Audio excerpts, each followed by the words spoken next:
नमस्कार, मी सागर राजे. प्रभात पर्व न्यूजवर आपलं सर्वांचं स्वागत करतो.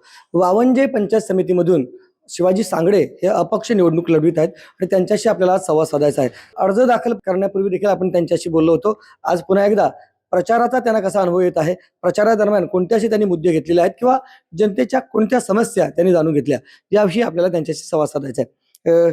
नमस्कार, आपलं स्वागत आहे प्रभात पर्व न्यूज. सुरुवातीला जेव्हा अर्ज दाखल केला नव्हता तेव्हा देखील मी आपल्याशी बोललो होतो आणि अर्थातच ती मुलाखत देखील अनेक लोकांनी पाहिली होती.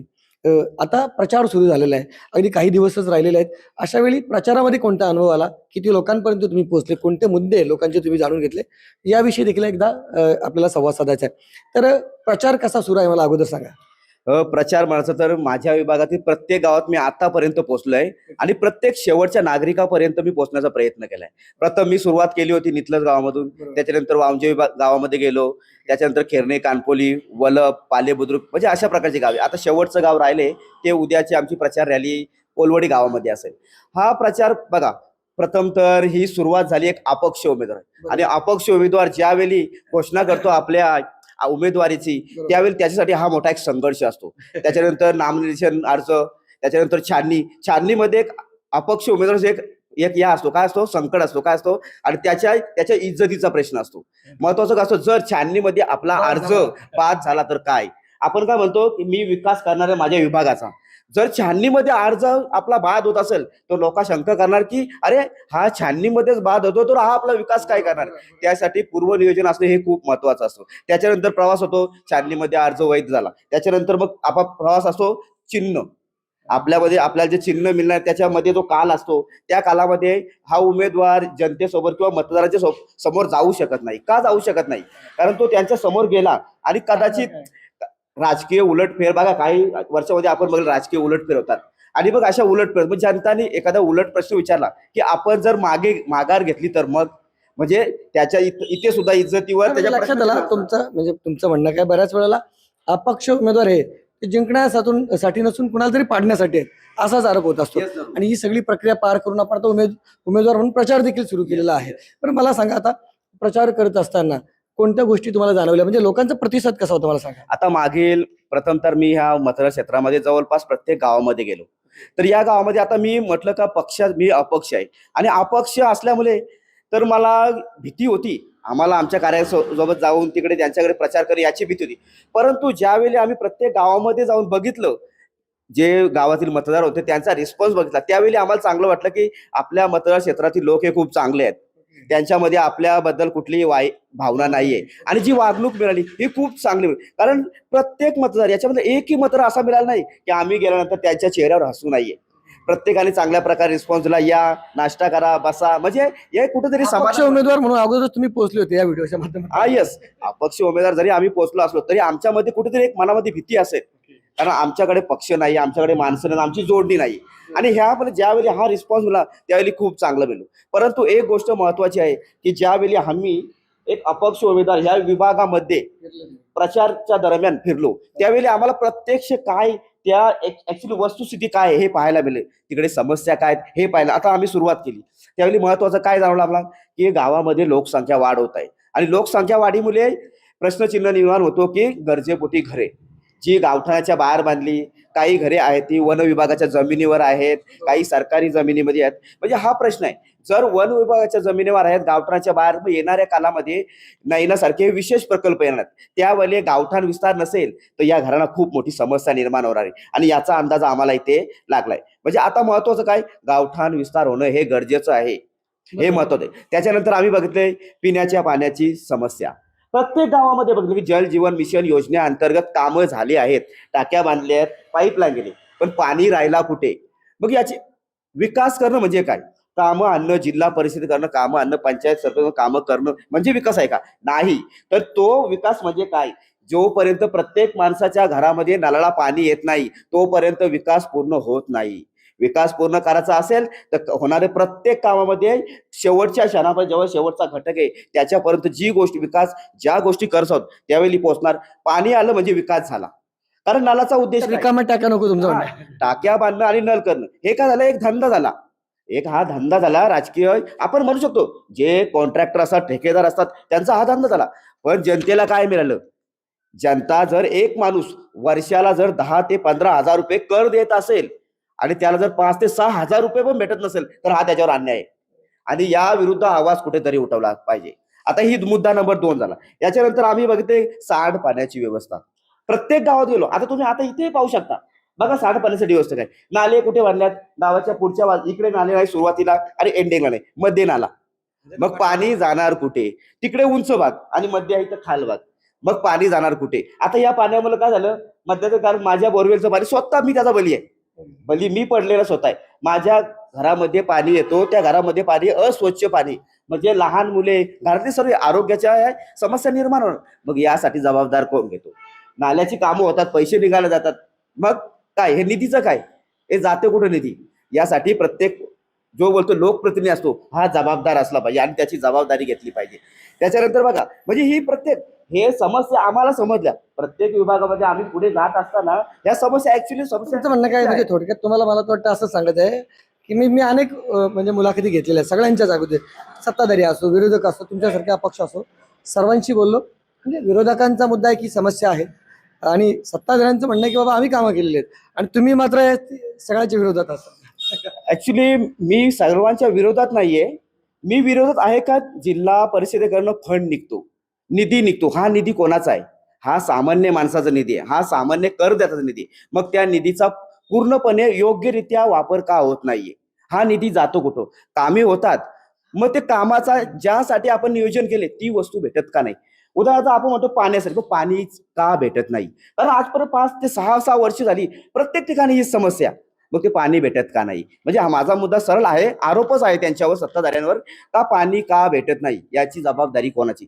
जर तुम्ही अशा सगळ्याच गावात असं तुमचं म्हणणं आहे ते म्हणजे खरं कितपत खरं आहे? आता इथल्याच गावात पाणी आहे का नाही मला सांगा. नितलज गावातही नाही, वावजे गावातही पाणी नाही, टाकीचं काम झालंय. वलभ गावातून काही ठिकाणी आहे, काही ठिकाणी पाणी नाही. म्हणजे प्रत्येक ठिकाणी हीच समस्या आहे. टाक्या पूर्ण झाल्यात पण नाहीये, कानपोलीमध्ये पण पाणी नाहीये. ओके, म्हणजे तुमचं म्हणणं टाक्या बांधलेल्या आहेत पण नळ पण आहेत. योजना राबवली गेली आणि त्याच्यावर जे फायदा उचलायचा तो कॉन्ट्रॅक्टरने फायदा घेऊन मोकळे झालेत. फक्त समस्या राहिली ती फक्त जनतेची. आश्वासन दिलं, त्यांच्यासाठी ते बनवलंय, असं चाललंय, फक्त ते आम्हाला तर दिसत नाही आणि प्रत्यक्षात वापरात येत नाही. त्याचा फायदा काय जनतेला? बोला. आता काही ठिकाणी बघितलं दुसरी समस्या, आरोग्य केंद्र आहे पण तिथं आरोग्य सेवक नाही. आता इकडे तर आरोग्य केंद्रच नाही, तर त्यासाठी प्रयत्न असला पाहिजे. वावंजाला आरोग्य केंद्र आहे ना, पण तिथे आरोग्य सेवक नाहीये. मागील कालामध्ये आम्ही तक्रार दिली होती की आरोग्य सेवक नाही, त्यामुळे तेव्हा आम्हाला आश्वासन आलं की येत्या लवकरच कालामध्ये आरोग्य केंद्र बनेल. किती आरोग्य सेवक आहेत सध्या तिथे? आता सध्या तरी इथे 2च आहेत, एक आपल्या वावंजे गावात आहे आणि वलभ गावात आहे. वावंजे गावात तिथे किती कमतरता आहे सध्या आरोग्य आता वावंजेच्या मुख्य आरोग्य केंद्र आहे त्याच्यामध्ये 6 आरोग्य सेवकांची कमतरता आहे आणि त्याच्यामुळे काय झाला, वावंजे गावात उप आरोग्य केंद्र आहे, त्याचे सेवक आहे ते तिकडे ट्रान्सफर केले. वलभमध्ये पण कमतरता आहे, ती येत्या काळामध्ये भरली जाणार आहे. म्हणजे आपण म्हणायचं की प्रत्येक गावामध्ये आरोग्य केंद्र असणं गरजेचं आहे, कारण ह्या समस्या आहेत, याच्यावर समाधान अपक्ष उमेदवार म्हणून तुमचं काय नेमकं, तुमचं आश्वासन काय सगळ्या जनतेला? आता माझं आश्वासन आहे की ह्या ज्या समस्या आहेत याच्यावर मी पाठपुरावा करेन आणि चांगल्या रीत्यापणे ही कामं आपल्या प्रत्येक विभागातील गावामध्ये आणण्याचा प्रयत्न करेन. कारण त्याचा या समस्या त्यांनाच नाही आहेत, मला पण आहेत. मी आज इथं अपक्ष म्हणून उभा राहिलो, समस्या फक्त त्यांना आहेत पण मला पण आहेत, म्हणजे सर्वांनाच आहेत. आणि या सर्वांच्या विरुद्ध आवाज उठवण्यासाठी मी इथे उभं राहिले. मी एकच सांगेन की जरी माझा काही पुढे असेल, रिझल्टचा मला परवा नाही, मी दुसऱ्या दिवसापासून कामाला सुरुवात करेन. आता ही समस्या, अजून समस्या आहेत ह्या, तर या समस्या पण महत्वाच्या आहेत, पण याच्यापेक्षा अजून भेडसावून समस्या आहेत की त्या खूप साऱ्या समस्या आहेत. आता महत्वाचं बघा, शिक्षणासाठी आज किती खर्च होतो, परंतु प्रत्येक आपण बघा या विभागातील प्रत्येक जिल्हा परिषद शाळेमध्ये जा, हा सर्वे करा आणि बघा शिक्षकाची कमतरता आहे. मग ही शिक्षकाची कमतरता का? जर शिक्षण देणं गरजेचं आहे, मग शिक्षक आपण म्हणता की त्यांच्यावर खर्च करतो, पण शिक्षक कमतरता का? कुठल्या शाळेत कमतरता? आता नितलज गावामध्ये आम्ही बघितले, जिल्हा परिषद शाळेमध्ये, प्रायव्हेट शाळेमध्ये नाही, इथे पण कमतरता आहे. इथे पण आम्ही बघा काय असतं, शिक्षक कमतरतेचा विषय झाला तर अगोदर विद्यार्थी संख्या किती आहे त्याच्यावर डिपेंड आहे बऱ्याचशा गोष्टी. संख्येनुसार पण कमी आहे. संख्येनुसार सुद्धा कमी आहे. बघा हे शिक्षण क्षेत्राबद्दल बोलायचं झालं तर सरासरी बघितला तर राजकीय जे पण पक्ष आहेत त्यांच्या स्वतःच्या शाळा आहेत आणि त्या वाढवण्यासाठी जिल्हा परिषद शाळा कशा बंद पडतील, तिथे शिक्षण निष्कृष्ट दर्जाचा कसा मिळेल याचा त्यांचा पाठपुरावा बरोबर चालू आहे. त्यामुळे ते शिक्षक देत नाही तिथे. त्यांच्या शाळेला त्यांच्या शाळेला कसं मिळतात, मग आमच्या इथे का नाही, जिल्हा परिषद शाळेवर का नाही? तिथे दुसरा प्रश्न येते, जिल्हा परिषद शाळेमध्ये काही लोक सांगितले जातात का आम्ही कामं करतो, शाळा बांधतो, हे करतो ते. आमच्या शाळेची जर परिस्थिती बघितली तर अक्षरशः पडायला झाले, तिला 3 mm चे एंगल आणले होते मध्ये ते तेलू लावण्यासाठी. एवढी वाईट परिस्थिती आहे का? आणि जर पडली ती शाळा त्याच्यामध्ये आमचं नुकसान होणार, आमची मुलं असणार ना तिथे. मग ह्याच्यावर कोणी करायचं काम? कितवीपर्यंत आहे शाळा गावात? 7वी पर्यंत शाळा आहे. बोला बोला तुमचं. बघा, याच्यामध्ये आता हा शिक्षणाचा विषय झाला. त्याच्यानंतर आपण जाऊ रोजगार. युवा रोजगार किती महत्वाचा आहे आणि या युवा रोजगार द्यायचा असेल त्यासाठी प्रशिक्षण केंद्राची आवश्यकता आहे. आता हे प्रशिक्षण केंद्र आहेत तालुक्याच्या ठिकाणी, मग आपण कायम तालुक्याच्या ठिकाणीच का जावं? आपल्या गावोगावी का प्रशिक्षण केंद्र असू नये? MIDCचा प्रशिक्षण आपण जातो, रोजगार मात्र बाहेर जातो. जे महत्वाचे घटक आहेत, पद आहेत, ते आपल्याला का भेटत नाही? आणि येणाऱ्या कालामध्ये चिंद्रन, कानपोली, महालुंगी, मोदर या ठिकाणी सुद्धा आता MIDC होणार आहे. मग या MIDC मध्ये सेमी कंडक्टर्स असो, IT पार्क होणार आहेत. मग या IT पार्क मध्ये जे रोजगार निर्माण होणार आहे, मग यासाठी आपल्याकडून जर रोजगार युवक तयार केले, त्यासाठी प्रशिक्षण केंद्राची आवश्यकता आहे. मग हे प्रशिक्षण केंद्र आणण्यासाठी प्रयत्न करणं खूप गरजेचं आहे. त्यावेळी आपल्याला रोजगार मिळणार. म्हणून माझा प्रयत्न तर असेल की मी माझ्या विभागामध्ये रोजगार आणण्यासाठी प्रयत्न करेन आणि त्यासाठी ऍक्च्युली पूर्णपणे तयारी सुरू आहे. तक्रारी सुद्धा गेल्या, त्याच्याकडे निवेदन गेलंय. आता त्यांच्याकडून प्रतिसाद देणं हे त्यांच्याकडून गरजेचं आहे. पण आम्ही गप्प बसणार नाही, आम्ही आमचा प्रयत्न सुरू ठेवणार. त्याच्यानंतर विषय येतो महिला सक्षमीकरण. आपण महिलांच्या सक्षमीकरणाच्या खूप गोष्टी करतो, पण महिला सक्षमीकरण करण्यासाठी काय गरजेचं आहे आणि महिला सक्षमीकरण का गरजेचं आहे? बघा, काही संकट येतात, खूप सारी संकट आहेत, हे आपण बोलू शकत नाही. पण त्यावेळी महिला खचल्या जातात आणि महिलांना आधार भेटावा. त्यामुळे त्यांचं सक्षमीकरण म्हणजे आपण रोजगार निर्माण केला असेल, गावातल्या गावात घरी बसून त्या रोजगार आहेत, खूप साऱ्या गोष्टी आहेत की माणूस घरामध्ये राहून सुद्धा रोजगार करू शकतो. त्या गोष्टी निर्माण करून आणि त्यासाठी आपल्याला त्यांना प्रशिक्षण देणं गरजेचं आहे. ज्यावेळी प्रशिक्षण देऊ आणि त्यांना एक बाजारपेठ निर्माण करून देऊ, म्हणजे बाजारपेठेच्या माध्यमातून ते आपला माल सुद्धा विकू शकतात. म्हणजे हा रोजगाराचा प्रश्न सहजरित्या समाधान त्याच्यावर होऊ शकतो. हे म्हणून तर महिला सक्षमीकरण गरजेचं आहे. असे अनेक मुद्दे, म्हणजे खरं म्हणजे एक अपक्ष उमेदवार, परंतु त्यांची तयारी किंवा त्यांचा अभ्यास, ज्या लोकांच्या समस्या आहेत त्याविषयी खरोखर चांगला अभ्यास त्यांचा दिसून येतो. पण जाता जाता शेवट करायचा आपल्याला या चर्चेचा सगळा. आता ठराविक दिवस ऍक्च्युली म्हणजे 7 तारखेला या ठिकाणी मतदान होणार आहे. पूर्वी 5 तारखेला होते, तर 7 तारखेला होणार आहे, म्हणजे 9 तारखेला रिझल्ट आहे. दिवस कमी राहिलेले आहेत. सर्व लोकांपर्यंत तुम्ही पोहोचलेले आहात का आता? कारण एरिया जास्त आहे ना थोडासा. जवळपास आतापर्यंत आम्ही 4000 पॅम्पलेट वाटलेले आहेत. म्हणजे आम्ही अपक्ष आहोत, याचा अर्थ असा नाही की आम्हाला कमजोर समजू नका. अपक्ष आहोत म्हणून आम्ही पूर्ण ताकद दाखवणार. जरी आमच्याकडे मनुष्यबळ कमी असला तरी आम्ही मनुष्यबळाने कमवत, ताकदीने नाही. याच्यामध्ये कमी नाहोत. आम्ही आमची पूर्ण शक्तीपणाला लावू आणि आणि एक महत्वाची गोष्ट असतो, इलेक्शन म्हणजे तुम्ही हार जीत हे कधी धरू नका. लोकशाहीमध्ये तुमच्या पाठीमागे लोक किती येतात, तुम्हाला मत किती मिळणार आहे हे, आणि ज्याचा उद्देश पुढे जाण्याचा असेल त्याला हे महत्वाचं नाहीये. त्याला फक्त जनतेसमोर आपले जे मतदार त्यांना घेऊन जायचं आपल्या पाठीमागे आणि त्यांचा विकास करायचा आहे. आणि तुमचे मुद्दे मला ज्यावेळी तुम्ही तुमच्या या सगळ्या मतदार बंधू भगिनींना या सगळ्या गोष्टी सांगता त्यावेळी त्यांचा रिस्पॉन्स कसा असतो? म्हणजे ही सगळे मुद्दे अर्थात जे तुम्ही आज हे आमच्या चॅनल समोर सांगता त्यांना देखील सांगितलेले असते. कसं असते बघा, किंवा जाहीरनामा सगळा येस जाहीरनामा आता तिकडे जिथे आम्ही प्रचार केला त्या दरम्यान आमच्या ज्या गोष्टी त्यांना समजावून सांगलं. आणि ही कालाची गरज आहे, माझी एकट्याची गरज नाही किंवा ह्या व्यक्तींची गरज नाही, प्रत्येकाची, या विभागातील प्रत्येक नागरिकाची, प्रत्येक मतदाराची ही गरज आहे. आणि भविष्यामध्ये हा त्रास प्रत्येकाला होणार आहे. त्यावेळी तुम्ही म्हणाल की ज्यावेळी एखादा माणूस तेव्हा म्हणत होता ते खरंच म्हणत होता, आज ही कदाचित गोष्ट समजणार आहे. कारण आज मतदान आहे, आता निवडणूक आलाय, त्यामुळे लोक काय म्हणतील, मतदार बंधू काय म्हणतील, काय मतदान आलाय निवडणुकीसाठी हे सर्व सॉंग चालले. परंतु हे सॉंग नाही, ऍक्च्युअल ही वास्तविक परिस्थिती आहे आणि या परिस्थितीचा प्रत्येकाने विचार केला पाहिजे. आई आहेत ना तुमच्या, खरं म्हणजे तुमच्या आईंचा खूप पाठिंबा मी ऐकून या सगळ्या बाबतीमध्ये. पण तुम्हाला हा तुमचा मुलगा या निवडणुकीला सामोरं जातो, कसं काय वाटतं? काय दडपण आहे काय? नाही, घरबरोबर काहीच नाही वाटत. माझा मुलगा जनतेची सेवा करता हा मला खूप आनंद आहे आणि अभिमानाची गोष्ट आहे. मी त्याच्या पाठीशी खंबीरपणे उभी आहे. त्याला कधी माझी साथच असेल.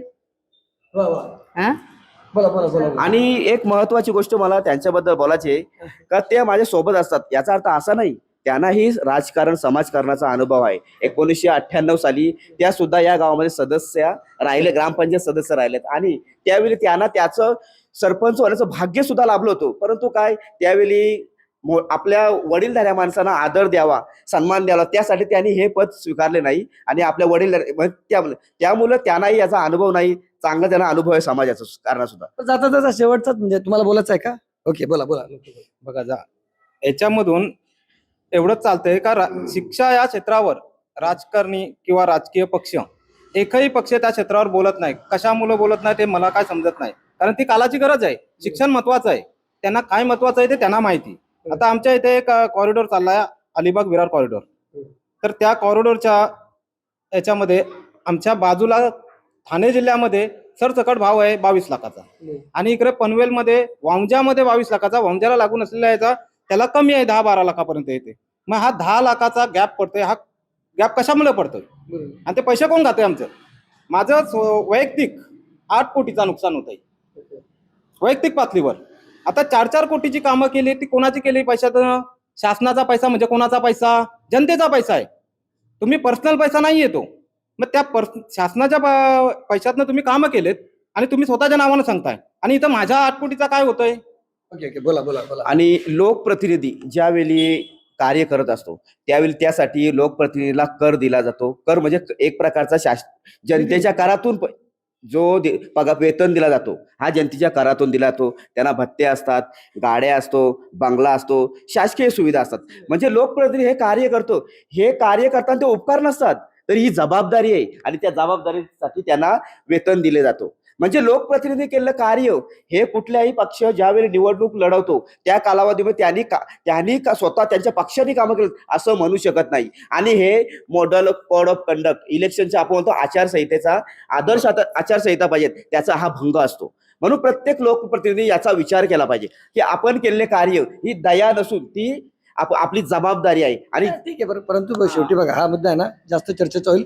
प्रत्येक वेळेला म्हणजे जो उमेदवार असतो, त्याचा जो पक्ष असतो, त्याचे वरिष्ठ असतात, अर्थात कोण आमदार असेल, खासदार असतात, त्यांनी अनेक कामं केलेली असतात आणि अर्थातच ती बोलली जातात ना. मग नाही, बोलणं हेच कामं केलं ते मान्य करतो आम्ही.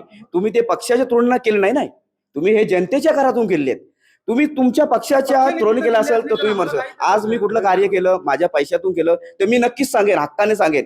तर मी जनतेच्या पैशातून केलंय तर ते मी सांगू शकत नाही. हे मी सांगत नाही, हे कायदा सांगतो. आणि कायदा जर चुकीचं सांगत असेल का चुकीचं आहे तर ते चुकीचं असेल कदाचित, कारण कायद्यामध्ये आहे ना. माझ्या तर कुठला मी कायदा बनवला नाहीये. ठीक आहे बरं, जाता जाता बोला बोला. आपल्या माध्यमातून मला सर्व शेतकऱ्यांना एकच मांडायचा आहे मुद्दा, का जे नैना आपल्या इथे प्रकल्प लावलेला आहे, तर त्या नैनाचा आपल्याला फायदा काय? सर्व राजकारणी जे पक्ष आहेत जुने मोठे मोठे, त्यांनी आम्हाला पूर्णपणे समजावून सांगावा का जनतेला त्याचा काय फायदा आहे. कारण आम्हाला तर दिसतंय त्याच्यापासून आम्हाला काहीच फायदा नाहीये, ते त्यांचाच फायदा होणार आहे त्याच्यात. मग आम्ही काय करतो? आता सध्या आम्ही शेतकरी आहोत. या प्रकल्पामध्ये आमची जमीन बाधित झाल्यानंतर आम्ही कोण राहणार? या सगळ्या गोष्टीविषयी अपक्ष उमेदवार म्हणून तुम्ही निश्चितच आवाज उठवणार आहात. रिझल्ट काही असो, ते जे तुमचंच म्हणणं आहे, रिझल्ट काही असो, परंतु लोकांसमोर हे प्रश्न म्हणजे यापुढे देखील सातत्याने तुम्हाला मांडायचे. जाता जाता मतदारांना काय आव्हान? बघा, मी नक्की त्यांना आवाहन करेन की कब्बशी चिन्हासमोरील बटन दाबून मला विजयी करण्याचा प्रयत्न करा. आणि जर आपण ही मला संधी दिली तर मी नक्कीच संधीचं सोनं करेन. परंतु जरी संधी नाही मिळाली तरी पण मी सोनं करेन. म्हणजे मी सर्व बाबतीने तयार आहे. आपण दिलेला मत वाया जाणार नाहीये, त्याची किंमत तुम्हाला नक्की उपलब्ध होणार, आणि याची शाश्वती मी देतो. तर हे होते वावंजे पंचायत समितीमधून अपक्ष निवडणूक लढवणारे शिवाजी सांगडे. तुम्हाला त्यांची मुलाखत किंवा त्यांच्या सहकाऱ्यांसोबत झालेली चर्चा कशी वाटली याबाबतची तुमची प्रतिक्रिया अवश्य नोंदवा. व्हिडिओ जर्नलिस्ट यासिन खानसह सागर राजे, प्रभात पर्व न्यूज करता, निटळस. धन्यवाद.